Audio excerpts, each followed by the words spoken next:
नमस्कार, मी संदीप देसाई। बुलेटिनच्या सुरुवातीलाच आताच्या घडीची सगळ्यात मोठी बातमी ती म्हणजेच राष्ट्रवादीचे सर्वेसर्वा शरद पवार आणि पार्थ पवार यांच्यामध्ये मतभेद असल्याचं दिसून आलेलं आहे।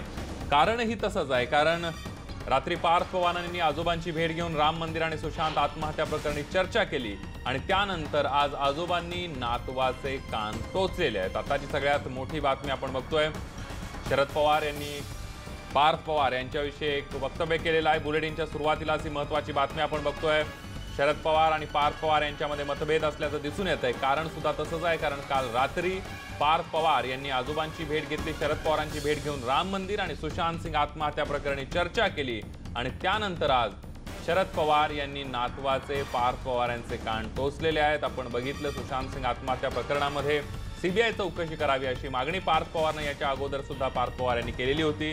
त्याचबरोबर राम मंदिर आणि सुशांत आत्महत्या प्रकरणावर त्यांनी भाष्य केलं होतं। शरद पवार नेमकं काय म्हणाले बघूया। माझ्या रात्रीच्या बोलण्याला कवडीची किंमत आम्ही देत नाही, ते इनॅच्युअल आहे। परंतु सीबीआयच्या बद्दलची जर चौकशी कोणाला करायची असेल, मी स्वच्छ सांगितलं, माझा महाराष्ट्र मुंबई पोलिसांवर 100% विश्वास आहे। पण कोणाला असं वाटत असेल सीबीआयची चौकशी करावी, त्यालाही कोणाचा विरोध असल्याचे कारण। आपण बघितलं की कशा पद्धतीने शरद पवार आणि पार्थ पवार यांचे कान टोचलेले आहेत। कालच रात्री शरद पवारांची पार्थ पवार यांनी भेट घेतली आणि या भेटीनंतर सुप्रिया सुळे आणि यांनी पार्थ पवार यांच्या सोबतचा एक सेल्फी सुद्धा ट्विट केलेला आहे आणि त्यामध्ये आपण बघतोय की सुप्रिया सुळे आणि पार्थ पवार दिसत आहेत। मात्र त्यानंतर आज लगेच शरद पवारांची जी प्रतिक्रिया आलेली आहे त्यामध्ये कुठेतरी शरद पवार आणि पार्थ पवार यांच्यामध्ये मतभेद आहेत का अशी परिस्थिती निर्माण झालेली आहे। कारण काल भेट घेऊन चर्चा केली, राम मंदिर असेल किंवा सुशांत सिंग राजपूत आत्महत्या प्रकरणाच्या संदर्भामध्ये असेल, आज लगेच शरद पवारांनी अशा प्रकारची प्रतिक्रिया दिलेली आहे। थेट जाऊयात, आपले प्रतिनिधी प्रफुल्ल साळुंखे आपल्या सोबत आहेत। प्रफुल्ल, काल चर्चा केली पार्थ पवारांनी या दोन्ही विषयांवर आणि आज शरद पवारांची अशी प्रतिक्रिया येते, कसं बघता येईल या सगळ्याकडे? नक्कीच संदीप, आज जेव्हा शरद पवारांनी या संपूर्ण प्रकरणावर प्रतिक्रिया दिली, कारण ज्या पद्धतीनं पार्थ पवार यांनी सुशांत सिंग राजपूतचं प्रकरण जे आहे ते सीबीआयला देण्यासंदर्भातली भूमिका घेतली, जी गृह मंत्रालयाच्या पूर्णपणे विरोधात होती। त्याचबरोबर नंतर राम जन्मभूमीच्या संदर्भातलं विधान केलं, ते देखील कुठेतरी थेट भाजपाला समर्थन करण्यासारखंच विधान जे आहे ते पक्षाला देखील या ठिकाणी वाटलं। त्यामुळे पार्थ पवार हे पक्षाच्या विरोधात भूमिका घेत आहेत का असा समज जो आहे तो अनेक नेत्यांमध्ये गेल्यामुळे या संपूर्ण प्रकरणावर नाराजी देखील व्यक्त करण्यात आली होती। काल जर संध्याकाळी पार्थ पवार यांनी शरद पवार यांची सिल्वर ओक या ठिकाणी भेट घेतली, त्या भेटीमध्ये देखील शरद पवारांनी पार्थ पवार यांना चांगलंच सुनावलं असल्याचं या ठिकाणी सूत्रांनी जी माहिती दिली त्यांनी स्पष्ट केलं की या ठिकाणी देखील त्यांना सुनावण्यात आल्याचं समोर येत आहे।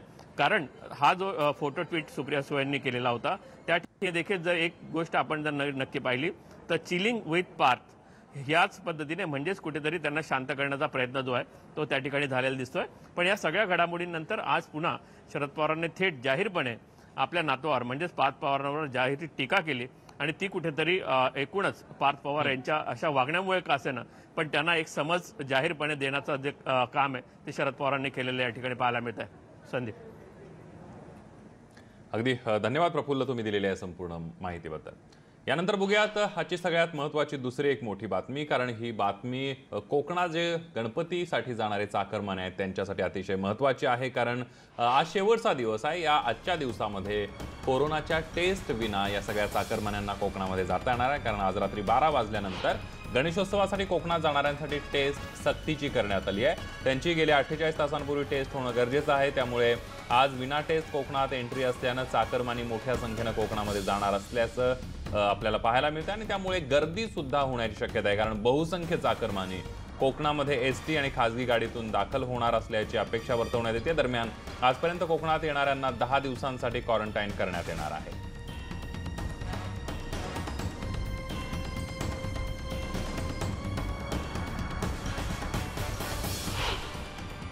गणेश उत्सवासाठी अनेक चाकरमानी कोकणात दाखल झाले आहेत, मात्र आजचा त्यांच्यासाठी हा शेवटचा दिवस आहे आणि आजचा दिवस फार महत्त्वाचा आहे। ई पास घेऊन अनेक चाकरमानी आपल्या गावी दाखल होत आहेत। 12 तारखेपर्यंत सरकारने डेडलाईन दिली होती। आज 12 वाजेपर्यंत त्यांना आपल्या गावी बसने किंवा खाजगी वाहनाने येता येणार आहे। मात्र उद्यापासून निकष बदलतील। उद्यापासून कोणालाही टेस्ट केल्याशिवाय किंवा त्यांची टेस्ट निगेटिव्ह आल्याशिवाय कोकणामध्ये गणेश उत्सवासाठी येता येणार नाही। काही दिवसातच सरकारकडून रेल्वेसुद्धा सोडण्यात येणार आहे, बसची व्यवस्थासुद्धा करण्यात येणार आहे। मात्र आता त्यांना स्वॅब टेस्ट ही अनिवार्य करण्यात आली आहे आणि गावात आल्यानंतरसुद्धा त्यांना क्वारंटाईन व्हावं लागणार आहे। ज्या तालुक्यातले गणेश भक्त आहेत, चाकरमानी आहेत, त्या तालुक्यामध्ये गेल्यानंतर त्या ठिकाणी त्यांना होम क्वारंटाईनचा शिक्का मारल्यानंतर त्यांना गावी पाठवलं जाईल। गावात त्यांची खबरदारी घेतली जाईल आणि त्यांना क्वारंटाईन केलं जाणार आहे। मात्र त्यांना आपल्या गावामध्ये आपल्या नातेवाईकांच्या इथे जाऊन गणेश भक्ताचं दर्शन घेता येणार नाही। त्यामुळे थोडीफार भक्तांमध्ये नाराजी आहे। मात्र असं असलं तरी सरकारने चाकरमान्यांना मोठा दिलासा दिला आहे। त्यांच्या गावी येण्यासाठी त्यांना सरकारने एसटी आणि रेल्वेची सुविधा देण्याचं जाहीर केलं असल्यामुळे हा एक गणेश भक्तांना मोठा दिलासा म्हणावा लागेल। मात्र उद्यापासून त्यांची वाट थोडीफार बिकट होणार आहे। शिवाजी गोरे, न्यूज 18 लोकमत, दापोली, रत्नागिरी।